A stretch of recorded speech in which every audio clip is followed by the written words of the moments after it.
A gang initiation resulted in a horrific crime against Dawn Auspus and her child. The year was 1989, and she and her 9-year-old daughter were having a girls' night of pizza, movies, and fun. But after they fell asleep, the night turned into terror.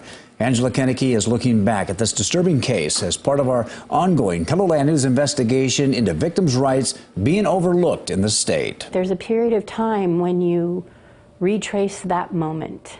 I can still picture the door opening.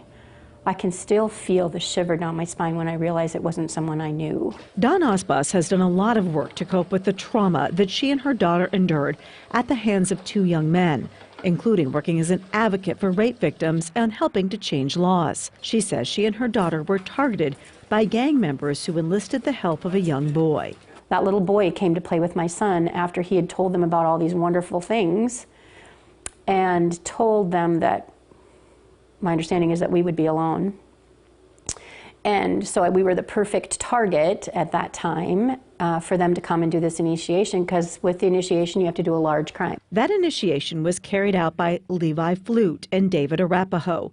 Arapaho held Auspus's daughter at knife point while Flute raped and beat Auspus, whose last name was Gasper at the time. Gasper and her daughter live in fear. They can't sleep at night, remembering Flute forcing them to drive to a cash machine for money after the rape.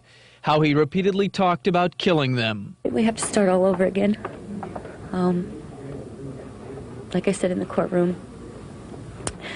he's an animal and he needs to be put away.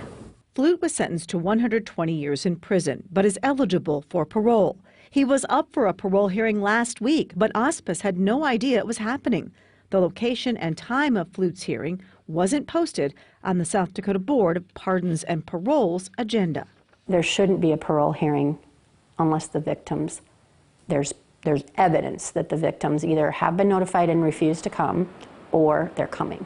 Coming up tonight in our KELOLAND News investigation on crime victims in the dark, I look into why Auspus wasn't notified and what happened to the other defendant in the case. Plus, how this crime forever changed the lives of everyone in her family. Tonight at 10. Thanks, Angela.